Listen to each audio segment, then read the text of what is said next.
Bismillahirrahmanirrahim. Assalamu alaikum students. Today we will start from page number 59.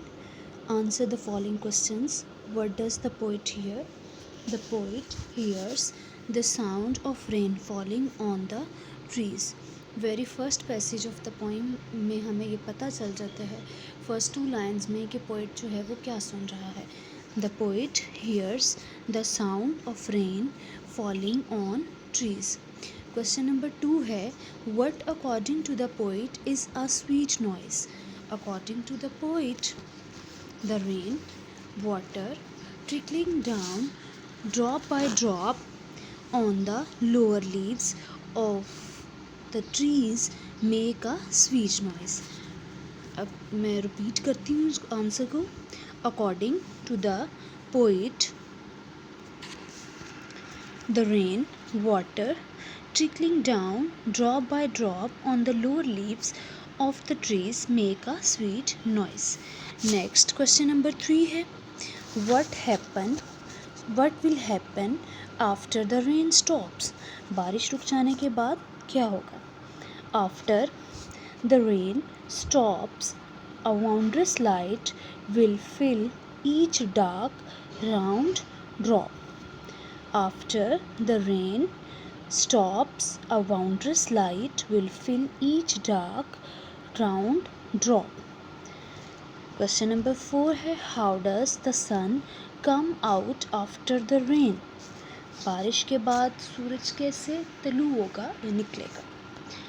After the rain stops, the sun comes out of the clouds and brightens each and every dark round drop as well as illuminates the whole world. Once again मैं repeat करती हूँ. After the rain stops, the sun comes out of the clouds and brightens each and every dark round drops as well as illuminate the whole world. Question number 5 है how does the light fill the drops? After the rain, when the sun shines, its light fills and brightens every round drop. After the rain, when the sun shines, its light fills and brightens every round drop. Question number 6 है and the last question. What makes the scene lovely? After the rain, when the sun shines brightly, it makes the scene lovely. After the rain, when the sun shines brightly, it makes the scene lovely. Question के जो answers हैं वो आपको images की form में भी मिल जाएंगे ताकि आप उसको वहाँ से भी लर्न कर सकें. Metaphor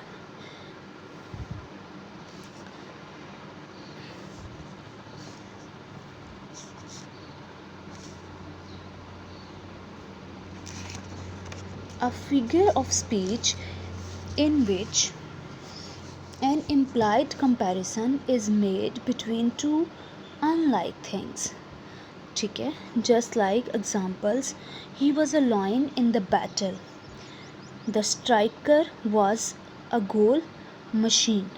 The moon was a misty shadow. ठीक है.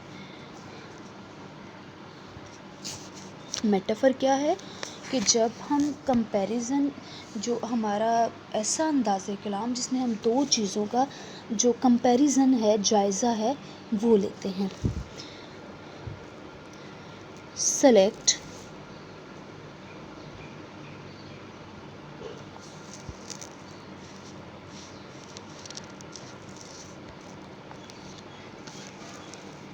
Select the choice that explains the meaning of the metaphor as it is used in sentence. Okay. हमने अकॉर्डिंग टू द सेंटेंस देखना है. जो हमारे ऑप्शंस हैं उनमें मेटाफर कौन सा सूटेबल है जो इस्तेमाल हुआ. Junaid is an ox. Junaid एक बैल है. The metaphor is an ox means Junaid is deaf, Junaid is weak, Junaid is strong. तो हाँ, ऑक्स बैल जो होता है वो किस चीज़ को रिप्रेजेंट करता है? स्ट्रॉन्ग। ठीक है, तो Junaid is strong is the correct answer. Waleed is a real coach. Couch potato, couch potato जो है ये मेटाफर है और इट मीन्स कि कामचोर। ठीक है, couch potato. Waleed is always busy with some activity. Waleed is lazy, Waleed likes to go outside and play. तो इसका करेक्ट ऑप्शन क्या होगा? सूटेबल, कि वलीद इज़ लेज़ी। थर्ड पे है Shahid is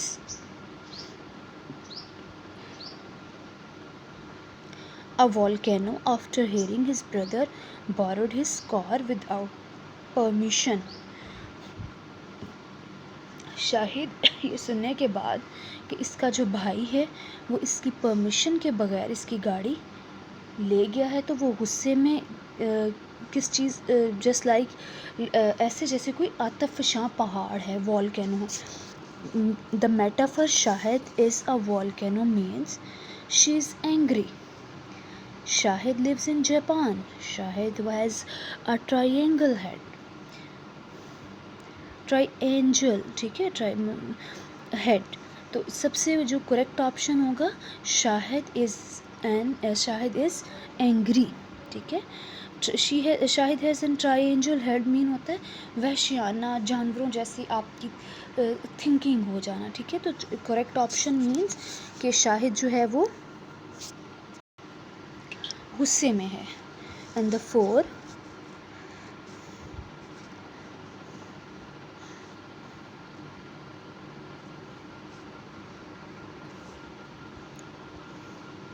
Lubna is the apple of our father's eye. Apple of eyes mean कि आँख का तारा होना, बहुत प्यारा लगना। ठीक है, Lubna is loved by her father. Lubna's father is mad at her. Lubna has an apple tree in her yard. तो करेक्ट वन ए ऑप्शन है, Lubna is loved by her father. Fifth है Maria was feeling blue after her cat was hit by a car.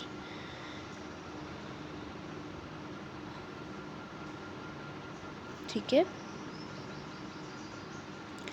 Maria जो थी वो थोड़ी sad थी, blue after feeling blue, थोड़ी गमज़दा थी जब उसकी कार के साथ जो बिल्ली है वो टकराई। Maria did not like cars, Maria was sad, Maria holds blue frock. तो करेक्ट ऑप्शन जो है मेटाफर ब्लू फीलिंग है, तो यहाँ पे हम Maria was sad, B option is the correct option.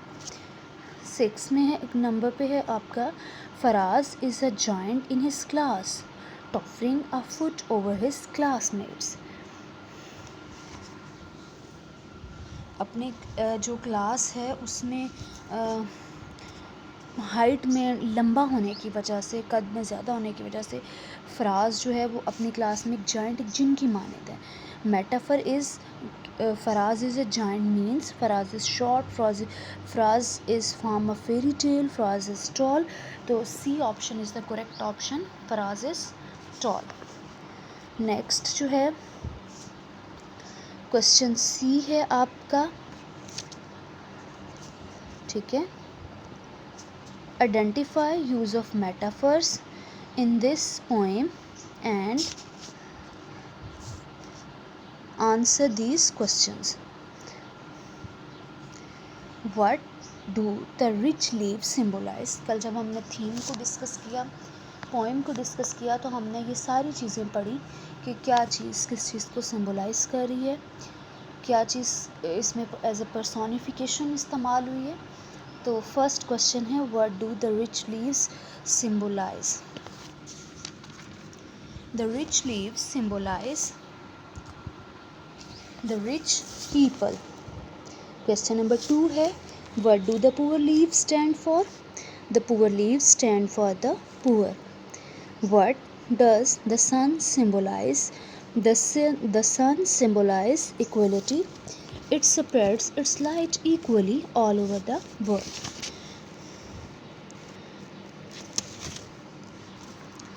Next आपका पेज नंबर जो है वो है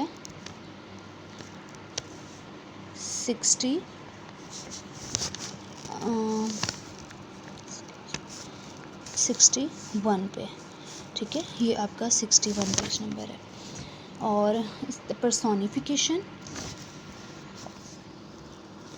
it is figurative language technique where an object or idea is given human traits or characteristics। Figurative language है जिसमें कोई चीज़ या कोई आइडिया, ख्याल जो है उसको हम इंसानी जो ट्रेड्स हैं, खसूसियात हैं, खसाइल कह लें, या फिर उनकी करैक्टरिस्टिक खसूसियात का हम जो है वो उनको दे देते हैं रूप। Flowers were fluttering and dancing in the breeze। Daffodils में आपने पढ़ा होगा, फूल हवा में फड़फड़ा रहे थे और रक्स कर रहे थे। Identify the use of personification in the poem and answer these questions. Which object is being personified in the poem? In this poem, the leaves have been personified. Which human traits are given to that object? Human traits like drinking and giving are given to the leaves. Transitive and intransitive verbs. Pick out the verbs in each sentence and state whether it is transitive or intransitive. The sun shines brightly. First of all हम underline कर लेते हैं verbs को, then we will discuss the verb is transitive और intransitive. The sun shines first brightly, bright first sentence में आपका shines verb है। Second, I hear a noise, hear verb है।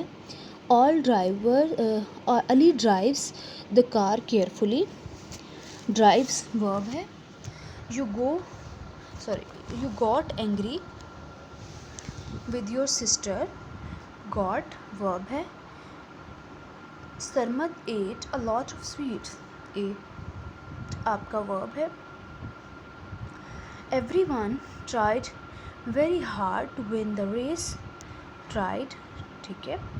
In the last sentence, she knows the secret, knows आपका verb है। First आपका shines intransitive verb है। Here दूसरे sentence में वर्ब था जो कि ट्रांजिटिव वर्ब है आपका। थर्ड में ड्राइव्स है, ये भी ट्रांजिटिव वर्ब है। गॉट इंट्रांजिटिव है। एट आपका ट्रांजिटिव वर्ब है। ट्राइड इंट्रांजिटिव वर्ब है और नोज भी आपका ट्रांजिटिव वर्ब है, ठीक है।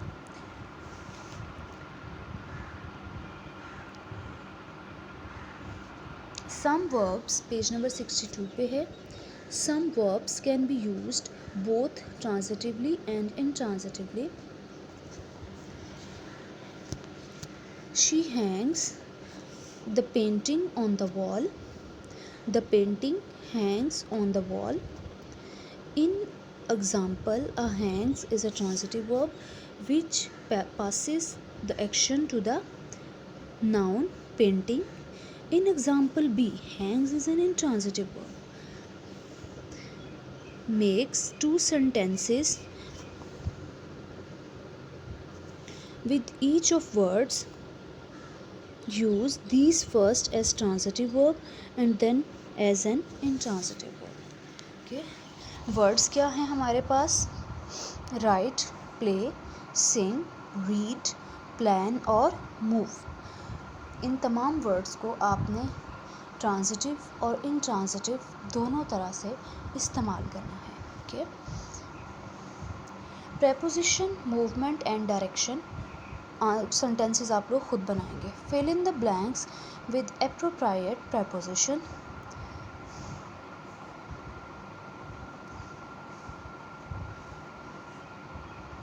फर्स्ट इसको देख लेते हैं. Sara is getting out of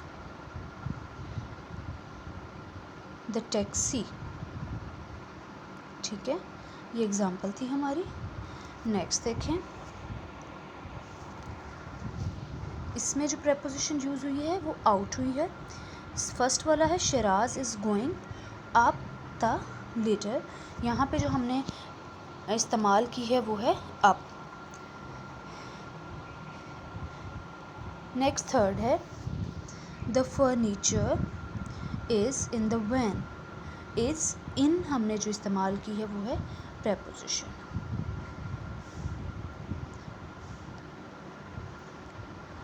next है third one, my friend lives in a flat above a shop. यहाँ पे जो प्रेपोजिशन इस्तेमाल हुई है वो क्या है, अबव. नेक्स्ट है फोर्थ पे, the boss is coming into the corridor. यहाँ पे जो हमने प्रेपोजिशन इस्तेमाल की है वो क्या है, इनटू.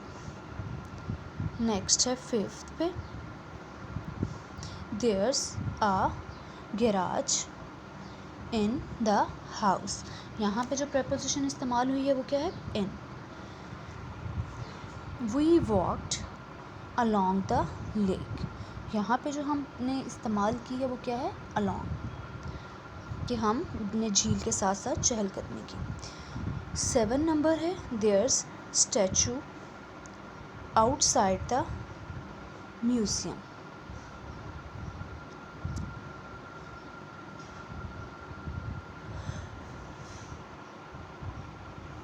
यहाँ पे जो हमने प्रेपोजिशन इस्तेमाल की है वो है आउटसाइड. नेक्स्ट लास्ट वन है, Hasan and Ali are walking in the stadium. In the stadium, in जो है वो हमारी प्रेपोजिशन है. इनको ज़रा दोबारा देख लेते हैं, मैं रिपीट कर देती हूँ. फर्स्ट हमारा सेंटेंस था Sheraz is going up the ladder. Sheraz सीढ़ी चढ़ा है. सेकंड वन था the furniture is in the van. Furniture गाड़ी में है. थर्ड जो था my friend lives in a flat above a shop. मेरा दोस्त किसी दुकान के जो ऊपर वाक़या फ्लैट है वहाँ रहता है. The boss is coming in the corridor. Boss जो है वो कॉरिडोर्स में आ रहा है. There's the garage in the house. घर में एक गिराज है. We walked along the lake. हमने झील के साथ साथ जो है चले या चहलकदमी की. There statue outside the museum. अजायब घर के बाहर एक मुजस्मा है. Hasan and Ali are walking in the stadium. Hasan और अली स्टेडियम में वॉक कर रहे हैं. नेक्स्ट पेज नंबर 63 है आपका.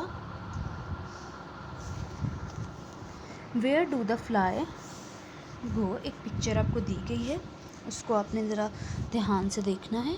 Put in these prepositions appropriately around, into, out, out of, through, under, up.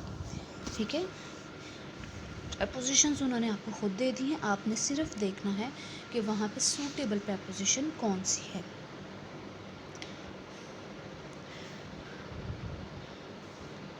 First है हमारी it flu under the chair. ठीक है, पहला उन्होंने एग्जांपल दी है the fly came in through the door. जो फ्लाई है, मक्खी है, वो दरवाजे से अंदर है. It flu under the chair. कुर्सी के जो है वो गिर्द उड़ने लगी. थर्ड पे है, सेकंड पे sorry, it crawled dash the chair leg up. कुर्सी की टांग पर रेंग कर वो ऊपर पहुंची. क्राउल. ठीक है, इट नेक्स्ट आपका है third, it stop on the desk for a moment. वो लम्हा भर के लिए डेस्क पर रुक गई. तो हमने यहाँ पे प्रेपोजिशन क्या इस्तेमाल की है, ऑन. नेक्स्ट है fourth, it went around the telephone. और वो टेलीफोन पर चढ़ गई. यहाँ पे जो हमने प्रेपोजिशन इस्तेमाल की है वो क्या है, around. It flu dash the draw into, कि वो उड़कर दराज के अंदर चली गई. नेक्स्ट है last, it went dash the window, it went out of the window, कि वो खिड़की के बाहर से चली गई। नेक्स्ट आपका है active and passive voice, put in the correct form of the verb to complete the following sentences in passive voice. ठीक है, इनको आपने कंप्लीट करने के लिए वर्ब की जो करेक्ट फॉर्म है वो लगानी है। आगे उन्होंने बता भी दिया गया हुआ है कि टू सेंड है, वर्ब की फॉर्म भी आपको दी गई हैं और आपने according to the passive voice sentence suitable जो हैं वो लगानी है। तो क्या हो जाएगा, we were sent a letter the day before yesterday, this car was not stolen, it's too old। ठीक है, थर्ड सेंटेंस है आपका, a new restaurant was being opened last week। Fourth है, he was invited to the party yesterday। Fifth one है, I was being given the book by my friend।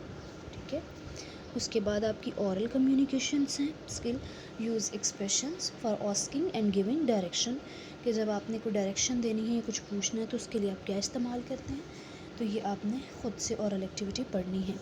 Situation work in pairs, choose some places at school, ये आपकी activity है। Monsoon rain के बारे में आपने rainy day ऐसे भी किया है, तो उससे थोड़ा मतलब मीन कि आपके पास एक थोड़ा सा आइडिया होना चाहिए मॉनसून रेन का। मॉनसून रेन्स प्रूव डिवास्टेटिंग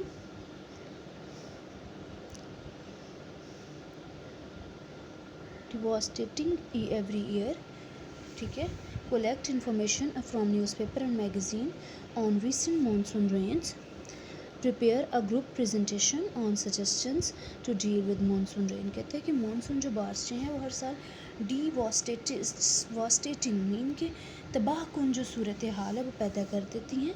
आपने जो रिसेंटली हालिया मॉनसून जो बारिशें हैं उनके बारे में मैगज़ीन से या न्यूज़पेपर से मालूमात इकट्ठी करनी है और मॉनसून बारिशों से जो उससे निपटने के लिए जो है, ठीक है, सजेशंस क्या हैं, तजावीज़ क्या हैं, आपने वो देनी है। तो ये आपकी ग्रुप एक्टिविटी है। ठीक है, प्रेजेंटेशन स्किल्स हैं कि किस तरह से दी जाती है, और राइटिंग स्किल्स हैं और फर्दर एक्टिविटीज़ है। ये आपका टोटल एक्सरसाइज में था। ट्रांजिटिव और इनट्रांजिटिव वर्ब्स, यहाँ पे तो जस्ट हमने डिस्कस कौन सा वर्ब ट्रांजिटिव है, कौन सा इनट्रांजिटिव है। मज़ीद जो है ट्रांजिटिव और इनट्रांजिटिव वर्ब्स के ऊपर मैं एक लेक्चर दोबारा से आपको दूंगी, वो सिर्फ उसी पे बी पेपर के अंदर वो कर दूंगी मैं। ठीक है, वो सेपरेटली होगा। कल हम इसकी इंशाल्लाह समरी करेंगे।